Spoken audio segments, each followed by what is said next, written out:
नमस्कार जंटी में स्वागत आपका। मैं हूं योगेंद्र, आप देख रहे हैं बड़ी खबर और बड़ी खबर में हम बात करेंगे सड़क से सदन तक के हंगामे की। 3 दिन से पार्लियामेंट ठप। छात्र आंदोलन जो सोमवार को दिल्ली में हुआ वो एक ऐसे रूप में बदल गया। छात्र भी वहीं पे हैं लेकिन विपक्ष और सत्ता पक्ष दोनों आमने सामने हो गए। कोई इस आंदोलन को साजिश बता रहा है, कोई कह रहा है कि निहत्थे छात्रों पर लाठीचार्ज करना बहुत निंदनीय है, ये एक बहुत बड़ा अपराध है। खैर, लेकिन अभी सिचुएशन ये है कि मतभेद नहीं, अब तो मनभेद भी जबरदस्त वाले दिखाई दे रहे हैं। बीजेपी कांग्रेस के कार्यालयों की ओर कूच कर रही है, कांग्रेस बीजेपी के कार्यालयों की ओर कूच कर रही है। एक ये सियासत का एक नया रूप देखने को मिल रहा है कि पहले स्थल हुआ करते थे कि भाई प्रदर्शन वहां करेंगे हम, लेकिन अब कार्यालयों का अखाड़ा बनाया जाएगा और रास्ते में पुलिस रोकेगी। उसको भी जो जैसे रोकने का अंदाज होता है उस तरह से रोका जाता है। बात केवल एक स्टेट की नहीं है और अब निर्देश ऊपर से आते हैं कि अब आपको ये करना है, उसके बाद में आनन फानन में तैयारी होती है, सब कुछ वही होता है।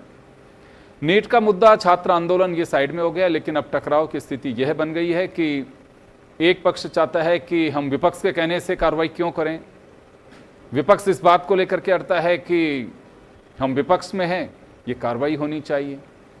छात्र अपनी तरीके से कह रहे हैं कि अब किसी को चर्चा करनी है तो यहीं आ जाइए, 5 घंटे हमारे व्यर्थ करा दिए, किसी तरह का कोई रिजल्ट नहीं निकला। बात करनी है तो सभी के सामने कर लीजिए, हमारे तो गिने चुने मुद्दे हैं, उस पर सरकार चर्चा करे। वांगचुक का अनशन जारी है, वो प्राइवेट हॉस्पिटल में। खैर चलिए, जो कुछ सिचुएशन बनी है उस पर हमारे साथ राजनीतिक दलों के प्रवक्ता भी हैं और वरिष्ठ पत्रकार उमेंद्र दादी साहब हैं। भाजपा से हमारे साथ जेपी यादव जी हैं, कांग्रेस से राजकुमार शर्मा जी हैं। उमेंद्र जी, आपके पास में आना चाहूँगा। जो सिचुएशन दिखाई दे रही है, देखिए पहले बयानबाजी होती थी, जुबानी जंग होती थी, वो हम लोगों की हेडलाइन भी बनती थी, लेकिन अब जिस तरह की सिचुएशन बन रही है कि अब सड़क पे भी वो कि चलिए हम उसके कल को ये होगा कि आप उन कार्यकर्ताओं के घरों की ओर कूच कर डालिए, फिर उसके बाद की क्या स्थितियां बनेंगी। बीजेपी कांग्रेस के कार्यालय पे प्रदर्शन, कांग्रेस बीजेपी के कार्यालय, यानी कि काउंटर चल रहे हैं। अगर वो कर रहे हैं तो हम भी ऐसा ही करेंगे। ये क्या हो रहा है राजनीति का? देखिए योगेंद्र जी, जो कुछ हो रहा है बहुत गलत है, क्योंकि ये देश लोकतांत्रिक देश है। यहाँ महात्मा गांधी की हम बात किए जाते हैं, गांधी जी के आंदोलन की बात किए जाते हैं, लेकिन हकीकत में होता कुछ नहीं है। जो दल अपने आप को गांधीवादी बताते हैं, उन्होंने गांधी जी के सिद्धांतों को त्याग दिया।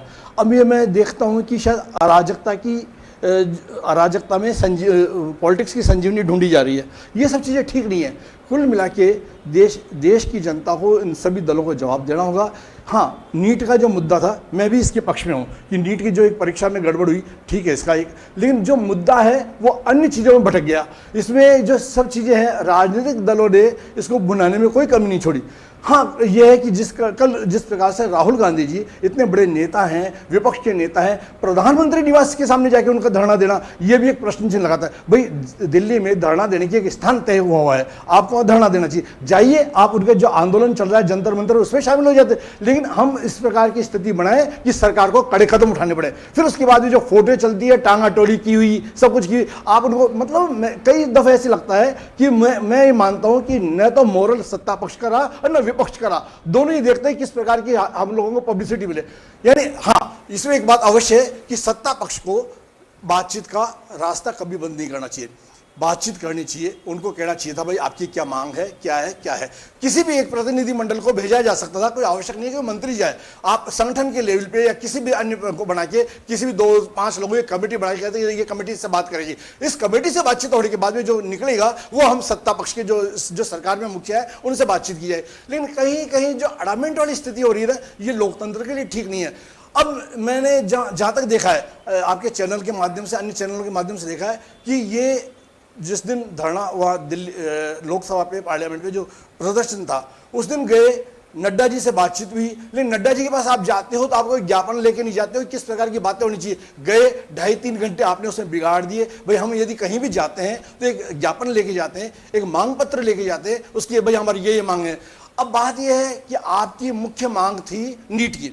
नीट की जो मांग थी उससे पूरा देश आपके साथ खड़ा होता, लेकिन आप ये जिस प्रकार का एक माहौल बना रहे हैं, जिस प्रकार, या तो ये होता है कि देखिए नीट का मामला है, छात्रों का मामला है, हम किसी भी राजनीतिक दल को नहीं बुलाएंगे, विपक्ष को भी नहीं बुलाएंगे, ना सत्ता पक्ष को बुलाएंगे, जिसको आना है संसद, विपक्ष का काम है संसद में आवाज उठाने का। आप मंच पे उनको बुला रहे हो, जिस प्रकार की नारेबाजी हो रही है, जिस प्रकार के लोगों को बुलाए जा रहे हो, जिस प्रकार की सीता माता के लिए बातें की जा रही, ये सब माहौल बिगाड़ने वाली बात है। और एक ये बात है कि चाहे कोई जर्नलिस्ट हो, चाहे कोई बुद्धिजीवी हो, इन सब बातों को कोई भी व्यक्ति स्वीकार नहीं करेगा। कुल मिला के मैं कहता हूं, इससे ऐसे जो नीट की बात होती केवल परीक्षा की, तो हम सब उसके साथ में होते हैं, लेकिन आप जब मुद्दे को भड़का के आप एक धर्म विशेष पे लेके आते हो बात को, आप ये कि केवल नाम अल्लाह का रहेगा, अरे भाई नाम तो राम का भी रहेगा, सनातन देश है, सबका नाम रहेगा। जिस ब्राह्मणवाद के आप नारे लगाते हो, मनुवाद के, ये नीट में कहां से आ गई बात? जो नीट के से पीड़ित व्यक्ति, उन्होंने वापस परीक्षा दी, उन्होंने अपने वापस जो उनका अच्छा बुरा जो हुआ, लेकिन कुल मिला के आपने इस माहौल को एक अराजकता का माहौल बना दिया। अराजकता, इस देश में लोकतंत्र भी चल नहीं सकती। फिर बात आती है साहब हम अराजकता फैलाएंगे, पुलिस हम पे डंडे नहीं चलाए। आप यदि मानिए संसद के बाहर जाके नुकसान पहुंचाने जाओगे तो पुलिस आपको माला लेके बैठेगी क्या? आइए साहब संसद में नुकसान पहुंचाने के लिए आइए, आपका वेलकम है, स्वागत है। ये तो नहीं हो सकता और होना भी नहीं चाहिए। यदि मानिए ये लोग संसद में घुस जाते या संसद के आसपास कोई नुकसान पहुंचाते तो हम लोग क्या जवाब देते? इस देश के लोकतंत्र की जो छवि बनती है अन्य देशों में, उसका क्या जवाब देता? इन दलों से ये आप पूछना कि लोग, या आप ये देखिए योगेंद्र जी, जहां ड्रोन नहीं उड़ सकते और ड्रोन उड़ाए गए, ये सब बातें हमारे लोकतंत्र के लिए घातक है। इन सब दलों को सोचना चाहिए, इस प्रकार का लोकतंत्र का मजाक नहीं उड़ाएं। सत्ता पक्ष को भी चाहिए कि संवाद का रास्ता बंद नहीं करे, विपक्ष को चाहिए आप गांधीवादी हैं तो गांधीवादी तरीके से आप आंदोलन कीजिए। आप यानी किसी भी व्यक्ति ने उन आंदोलनकारियों को रोकने की बात नहीं की। आप किनको बुलाते हो? उमर खालिद के पिता को, इनको बुलाते हो? ये सब क्या बातें हैं? नचनियों को बुलाते हो? ये क्या है? सीता माता जो हमारे लिए पूजनीय, उनके लिए क्या कह रहे हो आप? जी ये सब उमेंद्र जी, हाँ। जो लोग बैठे हुए थे, नीट जिनका एजेंडा था काकरोच पार्टी का, उन्होंने साफ कहा कि हमने समर्थन सबसे मांगा था। जो लोग आए उनका हमारे से इस तरह का कोई वास्ता नहीं। तालियां क्यों बजा रहे थे? जो छात्र नहीं सुनिए, जो छात्र बैठे हुए थे उन लोगों ने एक दिन पहले के लिए भी कहा कि हमने पत्थरों से भरा एक वहां पे किसी तरह की कोई गाड़ी, जो वायरल हो रहा है एक वीडियो, वो भी पुलिस के हवाले किया, एक टूटी गाड़ी भी की कि भाई इस तरह की स्थिति नहीं बने। और जो राका और दास गए थे, उनका कहना था कि 5 घंटे तक हम लोगों को कोई चर्चा नहीं, कुछ नहीं, क्योंकि हम लोगों को सिर्फ वहाँ बुलाया था कि बातचीत करने के लिए हम गए, लेकिन नड्डा साहब की ओर से कोई हमें ऐसा रेस्पॉन्स नहीं मिला जिसकी हम चर्चा करते। अब उन्होंने कह दिया साहब किसी को भी बात करनी है तो मंच पे आए। चले राजकुमार जी, आपके पास में आना चाहूंगा मैं। चले सत्ता पक्ष ने बात नहीं की, विपक्ष से कितने नेता नीट के बाद जो लोग राजनीति कर रहे हैं, या आप लोगों की नज़र में या वो धरने पे बैठे थे, वांगचुक लंबे समय से अनशन पे बैठे थे, कितने लोग गए मिलने के लिए? योगेंद्र जी, घटना बहुत दुर्भाग्यपूर्ण है। योगेंद्र जी, घटना बहुत दुर्भाग्यपूर्ण है। और वो तो है, लेकिन अब सिंपैथी क्यों जता रहे हो? इतने दिन से अनशन पे वांगचुक पे बैठे रहे, वहीं पे बैठे रहे, सत्ता पक्ष ने सुध नहीं ली, आप लोग क्या कर रहे थे? मैं बता रहा हूं पूरी बात। कांग्रेस पार्टी के तमाम नेता लगातार बार बार एक बात बहुत बड़े रूप में कह रहे हैं कि यह देश किस दिशा में जा रहा है, यह चिंता का विषय है। भारतीय जनता पार्टी को सोचना पड़ेगा कि हम इस देश को किस दिशा में ले जा रहे हैं। जाति के नाम पे, धर्म पे नाम पे, अमीर गरीब के नाम पे, किसान के नाम पे, ये बातें सब कहना। मैं तो इतनी सी बात जानना चाह रहा हूं कि एक सेकंड सर, मैं ये जानना चाह रहा हूं, चले उमेंद्र जी, मैं उस मुद्दे पे आना चाह रहा हूं, रुकिए। मैं तो ये जानना चाह रहा हूं कि इतने दिन से वांगचुक धरने पे बैठे रहे, छात्रों की बात होती रही, सब कुछ हुआ, लेकिन ना तो कांग्रेस ने ये एजेंडा बताया है कि हाँ नीट के मामले में संसद में हम चर्चा करेंगे, उन छात्रों से मिल लेते हैं। आप कह सकते थे वहां पे कि जो गैर राजनीतिक लोग बैठे हैं हम सिर्फ उनसे चर्चा करेंगे और हम इस मुद्दे को उठाएंगे। अभी तो आप कह रहे हैं देश इस दिशा में जा रहा है, वहां जा रहा है, कहीं पे भी जा रहा है। आपका जो धर्म था, क्योंकि आप लोगों ने जो आंदोलन 14 साल में खड़ा नहीं किया, तमाम समाचार पत्र ये बात कह रहे हैं कि वह एक आंदोलन ऐसा रहा जिसकी वजह से सुर्खियों में भी आया, और एक आंदोलन हुआ मोदी के प्रधानमंत्री बनने के बाद पहला कोई ऐसा दिल्ली में बड़ा आंदोलन खड़ा हुआ है। आप लोगों को बहुत सारे अवसर मिले, महंगाई आपकी नज़र में है, बेरोजगारी आपकी नज़र में है, कोविड में आप लोग मानते हैं कि सरकार की लापरवाही रही, बहुत सारे मुद्दे आप लोगों को मिले जिनको आप कहते हैं, फिर ऐसा आंदोलन आप लोग क्यों नहीं खड़ा कर पाए? योगेंद्र जी, कांग्रेस पार्टी के नेता एलओपी माननीय राहुल गांधी जी ने कोटा में छात्रों के लिए संवाद किया था, आपको ध्यान होगा शायद लगभग 1 महीने पहले। उसके बाद देहरादून में किया है, उसके बाद जंतर मंतर पर अन्य लोगों ने किया है। नीट परीक्षा को लेकर के धर्मेंद्र प्रधान जी का इस्तीफा कांग्रेस पार्टी और कांग्रेस पार्टी के तमाम नेता बहुत पहले से लगातार कहते आ रहे हैं। ये कोई आज नहीं कि कल कोई हमने मुद्दा उठाया है। और परीक्षा और पेपर लीक वाले मामले में तो कांग्रेस पार्टी लगातार कह रही है कि भारतीय जनता पार्टी के नेता अन्य राज्यों में जा जाकर के बड़ी बड़ी डींगे हाँकते थे। अब जब उनके राज में नीट जैसी परीक्षा जिसमें लगभग 24-25 लाख अभ्यर्थी डिस्टर्ब हुए, उस परीक्षा में जब घोटाला हुआ और मात्र 10-12 छोटे कर्मचारियों को इधर उधर करके और भारतीय जनता पार्टी इतिश्री लेना चाह रही है, तो कांग्रेस की जिम्मेदारी बनती है। राजस्थान की, हिंदुस्तान की जनता ने हमको विपक्ष में बैठने का मैंडेट दिया है, तो राहुल गांधी जी कांग्रेस के तमाम बब्बर शेषों की जिम्मेदारी बनती है कि वो इस मुद्दे को उठाएं। और जब इस मुद्दे को उठा रहे हैं तो भारतीय जनता पार्टी को तकलीफ हो रही है। सर, एक छोटी सी बात जानना चाह रहा हूं मैं। ये बताइए कि आप लोगों की सिंपैथी जो नीट में जिन बच्चों पर लाठीचार्ज हुई है, क्योंकि आपके 3 एजेंडे बताए अभी। एक बताया है कि धर्मेंद्र प्रधान इस्तीफा दें, जिन लोगों ने लाठीचार्ज किया, बर्बरता की, उन लोगों को सजा मिले, और एक है कि सार्वजनिक रूप से प्रधानमंत्री इसका खेद जताएं। 3 मांगे आप लोगों के, जो मैं भी देख रहा था। तो मुझे ये बताइए कि वही मेरा सवाल है कि इतने दिन से धरने पे बैठे हुए थे बच्चे वहां पे, तो उनसे 20 तारीख का के बाद लाठीचार्ज का ही आप लोगों ने इंतजार क्यों किया? ये चूक है आप लोगों की, या पहले नहीं जाना चाहिए था, या ये लग रहा था कि ये मुद्दा हमारा उनमें टकराव, यानी कि सिंपैथी आपकी लाठीचार्ज के बाद बनी है, पहले नहीं थी? मैंने क्या कहा योगेंद्र जी, आपके छात्र गुंज छात्रों के हित में राहुल गांधी जी कांग्रेस पार्टी तो बहुत पहले से खड़े हैं। ये कोई 20 दिन का और 10 दिन का इशू नहीं है जी। ये पत्रकार साथी इसको 10 दिन 20 दिन का इशू बना रहे हैं, ये उनकी अपनी सोच हो सकती है। कांग्रेस पार्टी तो लगातार कह रही है कि नीट परीक्षा में जिन्होंने बेईमानी की है उनको जेलों में डालो। और भारतीय जनता पार्टी धर्मेंद्र प्रधान जी का इस्तीफा अगर मांग ले और नीट परीक्षा अगर नीट तरीके से हो जाए तो उसमें तकलीफ क्या है? लगातार कांग्रेस पार्टी तो मांग कर रही है। चलिए, आप मांग कर रहे हैं। बीजेपी का यह कहना है कि छात्र आंदोलन नहीं था, एक साजिश थी, दिल्ली को हाईजैक करने की कोशिश की गई। मेरा सवाल जेपी जी आपसे है, आप जो भी कहना हो कांग्रेस से कहिएगा, बिल्कुल आपको फुल्ली छूट है। मैं आपसे जानना चाहूंगा, क्योंकि बीजेपी का फेस आप यहां पे हैं, इंटेलिजेंस इतनी कमजोर है आपकी, जिसको पता नहीं लग सका कि 10 दिन से लोग यहां जमा हो रहे हैं, जो आपका आरोप है आपकी पार्टी के नेताओं का। मैक्सिमम राज्यों में जिनका आप जिक्र कर रहे हैं, वहां आपकी सरकारें हैं, वहां कैसे पहुंच गए 10 दिन में लोग, कैसे जमा हो गए? अगर ऐसे लोग थे कि जिनको आप देशद्रोही भी कह रहे हैं, एक साजिश का हिस्सा बता रहे हैं, ये फेलियर किसका है? कोई जिम्मेदार होगा इसका लिए? अगर ऐसी स्थिति बन गई थी बीजेपी को या सरकार को, लाठीचार्ज, पथराव, जो कुछ हुआ, उसके बाद में पता चल रहा है कि तो साजिश थी, पहले क्यों नहीं लगा पता? देखिए योगेंद्र जी, सबसे पहले तो मैं आपको बता रहा हूं, जिस प्रकार से कांग्रेस प्रवक्ता बैठ करके उसका सर मैं जवाब ले रहा हूं। मैंने आपको क्या कहा कि आप उसका जवाब दीजिएगा। मेरा जो छोटा सा सवाल है, मैं तो उसके बाद जानना चाह रहा हूं कि आप लोग फेल कैसे हो गए? सरकार आपकी है, जवाबदेही आपकी है। देखिए, सरकार छात्रों के प्रति सरकार का जो रुख था वो बहुत पोलाइट था। छात्र हमारे ही छात्र है, वो देश के छात्र है, लेकिन साजिश का आरोप क्यों लगा रहे हैं आप लोग? साजिश हुई है, साजिश हुई है छात्रों के नाम पे योगेंद्र जी, साजिश हुई है, पूरा देश देख रहा है। और कांग्रेस को इसकी सजा भी, जो मैं कह रहा हूं, ये सिमट के रह गई है कांग्रेस। आने वाले समय में आप देखोगे कांग्रेस का देश के अंदर नामो निशान नहीं रहेगा। ये कांग्रेस की करतूतें जो है वो देश के अंदर, सर आप सारी बात कहिए, कांग्रेस की करतूत, कांग्रेस को जो मिलना था वो साइड में देख रहा है योगेंद्र जी, मैं नहीं कह रहा हूं, सर मैं तो ये देख रहा है। सर जेपी जी, बहुत लंबा चौड़ा सवाल नहीं, मैं उलझा नहीं रहा हूं आपको। मैं तो सिर्फ इतनी सी बात जानना चाह रहा हूं कि सेंट्रल इंटेलिजेंस की यूनिट आपके पास में है, स्टेट्स में इंटेलिजेंस की यूनिट आपके पास में, दिल्ली पुलिस की अपनी एक विंग बनी हुई है, ये चूक कैसे हुई कि आप लोग साजिश जिसे कह रहे हैं वो साजिश का पता नहीं चल पाया आप लोगों को? कल को कोई बड़ी साजिश होगी, फिर क्या कर रहे हैं विंग्स बनी हुई? क्यों बैठा रखा है इन लोगों को? क्यों मोटी पगार दे रहे हो? देखिए योगेंद्र जी, ऐसा नहीं है, एजेंसियां अपना काम करती है।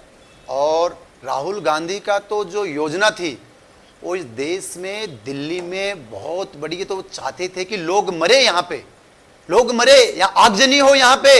ये कांग्रेस की सोच थी, वो इंटेलिजेंस का ही मैं कह रहा हूं कि अच्छी वो थी कि देश को इस आगजनी से, और जो मौत के सौदागर जो लोग हैं ना, जो मौत पे राजनीति करना चाहते हैं, उन लोगों के मुंह पे ये करारा तमाचा। इंटेलिजेंस को तो यहाँ पे बहुत अच्छी जो है ना वो रहा है योगेंद्र जी, मैं बता रहा हूं आपको। अब पेपर लीक पे आप आइए, पेपर लीक की जो बात कर रहे हैं, चलिए आप पहली बात तो राजस्थान के अंदर कंटिन्यू करेंगे। उमेंद्र जी, मैं आपसे जानना चाह रहा हूं, बीजेपी इस बात को लगातार कह रही है साजिश थी, 10 दिन से लोग जमा हो रहे थे, इंटेलिजेंस क्या कर रहा था? उसी जगह पे छापे तो कहीं भी डाल देते हैं।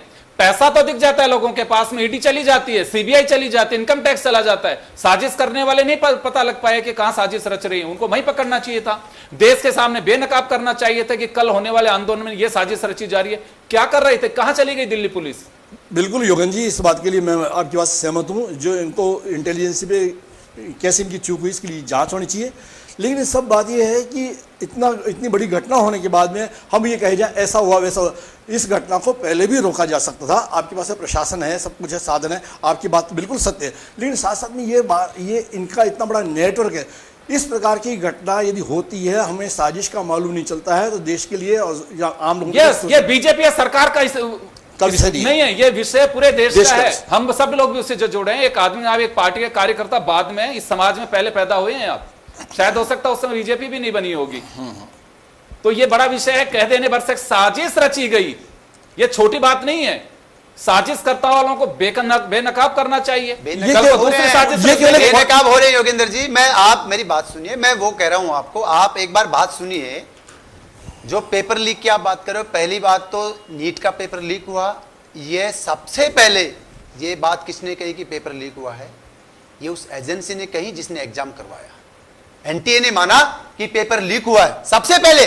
कांग्रेस ने नहीं कहा, कांग्रेस ने नहीं कहा कि पेपर लीक हुआ है। कांग्रेस ने किसी ने नहीं कहा। लेकिन जेपी जी, उस एनटीए ने भी नहीं कहा। एनटीए के चेयरमैन ने आखिर दिन तक भी कहा कि पेपर लीक नहीं माना जा सकता अभी। आप ये मत कहिए, उसका बचाव मत करिए, बचाव मत करिए। उन्होंने व्यवस्था में कमी बताया, उन्होंने ऐसा है, पेपर में जो अनियमितता उसको एनटीए ने स्वीकार किया।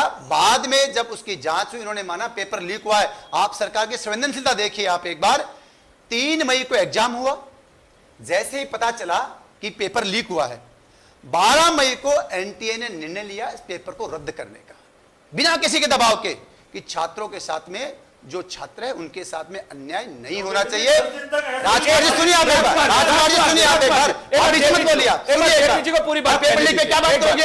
19 पेपर लीक पे राजस्थान के अंदर एक पेपर में सरकार ने एक्शन लिया है। एसओजी कह रही थी, अरे बेशर्मी क्या है मेरा मित्र, एसओजी बोलने दीजिए, बात कर रहे हैं आप, एक बार जी को अपनी पूरी बात कहने दीजिए। आप बोल रहे थे, ये धैर्य पूर्वक सुन रहे, तो लिहाजा आप लोगों को सुनना चाहिए। एक बार पूरी बात करने दीजिए। जी जेपी जी, 12 मई को एनटीए ने निर्णय लिया कि पेपर लीक हुआ है, रद्द करने का बिना किसी दबाव के तुरंत प्रभाव से फैसला लिया। उस फैसले के बाद में सरकार ने फैसला लिया कि परीक्षा की डेट दी, 21 जून को दोबारा से पेपर करवाया और 16 जुलाई को उसका परिणाम जो है वो घोषित कर दिया। सरकार की संवेदनशीलता देखिए। पेपर रोक नहीं, सुनिए योगेंद्र जी, टाइम खराब हो रहा है, सरकार ने ये माना, सरकार ने ये माना। आप तो मूल मुद्दे पे आइए सर, सुनिए तो सही। आप नहीं, क्योंकि आप उसको लाइन को खींचे जाएंगे। 50 बार छप चुके, हमने लिख दिया, खूब लिख दिया कि सरकार से, इस सरकार से ज्यादा संवेदनशील सरकार कोई नहीं रही। मैं मान लेता हूं। अरे सर सुनिए तो सही बात पूरी। हमारा जो है मुद्दा ये नहीं, मेरा पेपर लीक पे 50 बहस कर चुके, आपके यहां से प्रवक्ता आ चुके। आप अगर उस रामायण को पूरी को सुनाएंगे शुरू से, तो वो अर्थ नहीं है उसका। मैं तो सिर्फ जो मेरा मुद्दा था, चलिए आपने कह दिया कि साजिश को तो हमने कोशिश की, आप बिल्कुल एजेंसीज को भी बिल्कुल पाक साफ कर रहे हैं। मैं तो एक तो ये जानना चाह रहा हूं कि बीजेपी कांग्रेस के दफ्तरों पे कर रही है, कांग्रेस बीजेपी के दफ्तर पे कर रही है प्रदर्शन, ये स्थिति क्या है? सड़क से संसद तक हंगामा चलेगा, जनता की कोई परवाह है कि नहीं है कि सिर्फ आपस में राजनीतिक दल ही उलझते रहेंगे? देखिए, जनता की पूरी परवाह है योगेंद्र जी। दिल्ली में जो आपने देखा वो इस देश को बहुत शर्मसार करने वाला है। देश के जो संवैधानिक संस्थाओं से, संवैधानिक पद्धति से चलने वाला देश है। अलोकतांत्रिक व्यवहार जो है नेता प्रतिपक्ष द्वारा कल जो किया गया, उससे पूरे देश की लोकतांत्रिक व्यवस्था पे धब्बा लगा है। और आप ये देखिए, ये कह रहे हैं, कांग्रेस प्रवक्ता कह रहे हैं कि जाति की राजनीति करते, धर्म की राजनीति कर रहे हैं। आप ये देखिए, उस आंदोलन के अंदर लोग बैठ करके ये कह रहे हैं कि हमें चाहिए ब्राह्मणवाद से आजादी, हमें चाहिए मनुवाद से आजादी। ये जातिवाद को कौन बढ़ावा दे रहा है भैया? और कह रहे हैं कि नाम रहेगा अल्लाह का।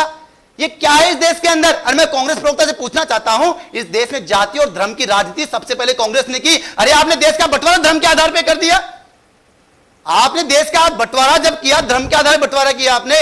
योगेंद्र जी, इस देश के अंदर बहुत बड़ा षड्यंत्र जो है वो लोकतंत्र के ऊपर हमला कांग्रेस के द्वारा किया जा रहा है। इसके अंदर जो जो लोग शामिल हैं, आप देखना आने वाले समय में वो लोग बेनकाब होंगे। और आप देखिए, जो लोग घायल हुए हैं उनमें एक भी छात्र अस्पताल के अंदर नहीं पाया गया। गलत कह रहे हैं आप, गलत कह रहे हैं। एक भी छात्र नहीं मिला। नहीं नहीं नहीं, नहीं, जेपी नहीं। नड्डा ने खुद ने कहा कि जो बिल्कुल मैं उनसे मिलकर के आऊं, जेपी नड्डा की फोटो छपी, आप कह रहे हैं नहीं कि छपी कोई है, एक भी छात्र नहीं- मिलने गए हैं, हॉस्पिटल के अंदर मिलने गए हैं। एक भी छात्र जो है ना, जो इस परीक्षा से संबंधित उस आंदोलन के अंदर और हॉस्पिटल के अंदर जो है ना, नहीं अरे सर, हॉस्पिटल नहीं नीट- पाया गया है। योगेंद्र जी, मैं उमेंद्र जी आपके हाँ, पास में आना आप बिल्कुल आप आइए। बीजेपी लगातार ये बात और- कर रही है कि सुनिए, नीट के स्टूडेंट की उम्र कितनी हो, 12वीं क्लास का स्टूडेंट है, उसने नीट दिया है। वहां लोग जो गए थे उनका ये कहना, अभी आपको कल कहेंगे सीजेपी में जो लोग देख रहे हैं उन्होंने नीट का एग्जाम दिया है, नहीं दिया। नीट का एग्जाम वाले नहीं है, उनके परिवार के लोग भी थे, उनके कोई भाई भी हो सकते हैं। और एक नीट का नाम था, बहुत सारे स्टूडेंट्स वहां पे जमा थे जिन्होंने ये पुलिस लाठीचार्ज कर रही है, ये कह रहे हैं कि मारिए आप हमारे को। 50 वीडियो ऐसे हैं, आप ये मत कहिए। नहीं, मैं ये नहीं कर रहा हूं, मैंने कहा हॉस्पिटल के अंदर व्यक्ति ने जाए, योगेंद्र जी, आप ये लोग काम है। दोनों बैठे हुए हैं, दोनों पार्टियों के कार्यकर्ता, आप कितनी भी बचाव की कोशिश करें, ये सरकार की ओर से भी गैप रहा, चूक रही, और विपक्ष की ओर से भी चूक रही, जो इस आंदोलन की रूपरेखा को नहीं समझ पाया। और सरकार की चूक ये रही कि आराम से अलमस्त रहे, कोई डायलॉग करने के लिए नहीं गया। आज लाठीचार्ज करने के बाद में बात कर रहे हैं आप सब लोग। हमारी सरकार ने योगेंद्र संवाद जी, किया ये गैप और सरकार ने नहीं है, तय किया, दोनों योगेंद्र जी, कि संवाद के यादव जी समाधान- सुन लो, अब आप संवाद से अब समाधान आप के लिए- बोल रहे हैं, तो आप करने के लिए, अब आप बोल रहे हैं, करने के लिए नहीं जितिन गया। प्रसाद ने बात की, योगेंद्र जी भारतीय वाकई में नेता हमारे जो चूक जितिन हुई है, प्रसाद जी ने बात की, बात तो जेपी सुन नड्डा लीजिए जी ने भाई शिक्षा मंडल से भेंट की उनसे। अरे भाई कब की, ये तो लाठीचार्ज के बाद की आप बातें कर रहे हो। 25 दिन से कहां थे जब ऐलान किए जा रहे थे संसद का घेराव करने जाएंगे? क्यों किसी से बात नहीं की? इंटेलिजेंस इतनी पावरफुल, आपके तो सांस लेने का भी पता चल जाता है। फिर कहां थी कि आंदोलन इतना खराब हो सकता है? योगेंद्र जी, और जेपी नड्डा जी ने- विपक्ष को तो अंदाजा ही नहीं रहा कि ये इतना बड़ा मुद्दा हमारी जेब से निकल रहा है। विपक्ष से योगेंद्र जी राजनीति कुल करने मिला के बात कर रहा है यह मुद्दे के है अंदर। कि सरकार को अब पारदर्शिता दिखानी होगी, हर सवाल का जवाब देना होगा, लेकिन अब देश की जनता ये तय करेगी ये राजनीतिक दलों की बहस का मुद्दा बने या शिक्षा में सुधार का विषय बने। सवाल ये है, क्योंकि जो अब आगे इन्होंने कभी ये बात नहीं की कि शिक्षा में किस प्रकार का सुधार होना चाहिए, जिस प्रकार की यदि मानिए भविष्य में कोई पेपर लीक होता है तो उसके लिए क्या कार्रवाई होनी चाहिए, कितने समय में इसकी रिपोर्ट आनी चाहिए, दोषियों को कितने समय में सजा मिल जानी चाहिए, ये बहस का मुद्दा है। आपने कहा ये लाठी चला दी, डंडे चला दिए, वो तो गलती है, नहीं होना चाहिए। किसी भी छात्र पे हमला नहीं होना चाहिए, किसी भी देशवासी के का खून नहीं बहना चाहिए, लेकिन जो है उसमें आगे बात होनी चाहिए। एक बात मैं कहना चाहूंगा, मंगलवार का दिन पार्लियामेंट में बीजेपी के सांसदों के साथ प्रधानमंत्री की बैठक होती है। ये कोई लाठीचार्ज या ये मानसून सत्र इसकी वजह से नहीं, वर्षों से चली आ रही है परंपरा। प्रधानमंत्री ने कहा कि पेपर लीक पे राजनीति नहीं होनी चाहिए। मैं हमेशा कहता हूं, जन टीवी की ओर से इस बैनर से मैंने एक बार नहीं 50 बार राजनीतिक दलों को इस बात का आगाह किया कि पेपर लीक और महिला अपराध, इसे राजनीतिक अखाड़ा मत बनाइए, माफ नहीं किए जाओगे। अब सबके समझ में आ रही है, सोल्यूशन है किसी के पास में। कोई राजनीतिक दल या प्रदेश ये दावा नहीं कर सकता कि हमारे यहाँ पेपर लीक नहीं हुआ है। पेपर लीक होते हैं, लेकिन कैसे हो रहे हैं, कहां जड़ में जाएं। सैकड़ों बार लोगों ने इस बात को कह दिया कि कोचिंग संस्थान बंद कर दीजिए। हिम्मत है किसी पार्टी में आज कोचिंग संस्थान बंद कर देंगे? कोई करेगा हिम्मत? कोई नहीं कर सकता, सबके पैसे फंसे हुए हैं वहां पे, ये कोई हिम्मत नहीं करेगा। वाकई राजनीति नहीं होनी चाहिए। चलिए, सड़क से संसद तक सिंबॉलिक 3 दिन से जो कुछ चल रहा है वो सब कुछ हो गया, पार्लियामेंट में बैठे। मैं तो कहूंगा कि अब बहस भी मत करिए, रिजल्ट सुना दीजिए कि भविष्य में पेपर लीक नहीं होगा। सबने मिलकर के ये ऐलान कर रहे हैं और हम इसमें सब एकजुटे हैं। मुद्दा सबका एक है, पेपर लीक नहीं होना चाहिए, लेकिन इस पर राजनीति जरूरी है। पेपर लीक होते होंगे तो होते रहेंगे, कोई फर्क नहीं पड़ता। कथनी और करनी में राजनीतिक दलों की में यही अंतर है। ये राजनीति का मुद्दा है ही नहीं, बिल्कुल नहीं है। राजनीति के बहुत सारे मुद्दे करिए ना, कोई बात नहीं। आज सत्ता में बीजेपी बैठी हुई है, उसको दर्द हो रहा है कि विपक्ष देखे हमला कर रहा है हमारे पर। यही सब कुछ तो कांग्रेस कर रही थी, बीजेपी कर रही थी 4 दिन पहले जब कांग्रेस की सरकार थी। लेकिन वाकई मुद्दा ये नहीं है। प्रधानमंत्री सही कह रहे हैं, अब उन्हीं को बड़प्पन दिखाना चाहिए और पूछना चाहिए विपक्ष से कि चलिए हम आप ही की बात को देते हैं कि कैसे रोकेंगे आप पेपर लीक, बताइए। कह देना बहुत सहज है, सॉल्यूशन लेके जाना चाहिए कि हम इस तरह से पेपर लीक को रोक सकते हैं, हमारे कुछ सुझाव हैं ये दें। अगर आज पार्लियामेंट में बहस भी हो गई तो मैं बता रहा हूं कि 1947 से पृष्ठभूमि बनेगी कि देश आजाद के बाद में कैसे इसका विभाजन हुआ, कैसे इमरजेंसी लगी, कैसे कंधार में छोड़े गए, दोनों तरफ से जो नूरा कुश्ती चलेगी, उससे तो देश का मुझे लगता है भला होने वाला नहीं है। बहस कितनी भी करा लीजिए, सॉल्यूशन क्या है? 3 घंटे 5 घंटे एक दूसरे को आईना दिखाने या ब्लो बेल्ट जाकर के नीचे दिखाने की कोशिश कर लेंगे, उससे सॉल्यूशन हो जाएगा? इससे बढ़िया तो है कि आप वो परिणाम दीजिए ला करके कि हम लोगों ने मिलकर के इस बहस का निष्कर्ष ये निकाला है कि जो युवा है, जो वास्तव में परेशान है, उसका भविष्य को सिक्योर करने की हम गारंटी देते हैं। इसमें एक पार्टी का सवाल नहीं है, सभी पार्टियों को करना चाहिए, नहीं तो ये देश माफ नहीं करेगा आप लोगों को। क्योंकि जिस तरह की राजनीतिक स्थितियां बनती जा रही हैं, मुझे लगता है बहुत चिंता का विषय है। आप लोग इस समाज का अंग पहले हैं, उसके बाद आप लोग राजनीतिक दल हैं, राजनीतिक दल भी बाद में हैं। वास्तव में राष्ट्र प्रथम है, राष्ट्र पहले है, तो इस पर गंभीरता से विचार करना चाहिए। नहीं तो मुझे लगता है कि ये अंतहीन राजनीति है और कभी इसका कोई निष्कर्ष निकलने वाला नहीं है। पेपर लीक होते रहेंगे, माफिया कहीं कोने में बैठ करके हालातों को देख करके मुस्कुरा रहे होंगे, तालियां पीट रहे होंगे और वो अपने जलवे उसी तरह से दिखाते रहेंगे। क्या होगा? जमानत हो जाएगी। वो इतना पैसा बटोरते हैं, लेकिन एक व्यक्ति की जिंदगी खराब होती है, वो अकेले की नहीं होती, परिवारों की होती है। कितने लोगों के उनके साथ में अपेक्षाएं जुड़ी होती हैं। आप सबके बच्चे होंगे, खुद के नहीं है, परिवार के बच्चे हैं। हम लोग भी अपेक्षा पाल के बैठते हैं कि मेहनत है, जो रिजल्ट आएगा आएगा। क्योंकि मैंने बहुत सारे बच्चों से बात की, वो साफ कहते हैं, कोचिंग के बाहर भी हमने लोगों ने बात की कि देखिए पहले एग्जाम हुआ, वो रिजल्ट जो भी आता आ जाता, लेकिन अब हो सकता है कि मेरी किस्मत इसमें आकर के बदल गई हो कि मेरा पहले पेपर ठीक और आज पेपर ठीक नहीं हुआ है। आप अंदाजा लगा सकते हैं उनकी पीड़ा किस तरह से होगी। एहसास करके देखिए, राजनीति को साइड में करके उस चश्मे से देखेंगे तो मुझे लगता है कि निष्कर्ष भी निकलेगा और सहूलियत भी होगी। और आप लोग जो कहते आ रहे हैं लोकतंत्र में कि हम लोगों में मतभेद हो सकते हैं, मनभेद कतई नहीं होते हैं। भारत का लोकतंत्र और देश भी यही देखना चाहते हैं, तभी मुझे लगता है कि एक हेल्दी एटमॉस्फेयर बनेगा और कुछ निष्कर्ष निकलेगा। नहीं तो आप उनके खिलाफ प्रदर्शन करते रहो, या आपके खिलाफ करते रहेंगे, आप साजिश का आरोप लगाते रहेंगे, ये कहते रहेंगे कि माफी मांगो। माफी मांग भी लेंगे, चले प्रधानमंत्री भी माफी मांग लेंगे, सॉल्यूशन हो जाएगा उससे। ये अहम त्यागी है और रास्ते पे चलिए। सभी का बहुत बहुत शुक्रिया। बड़ी खबर में इतना ही, दीजिए इजाजत, नमस्कार।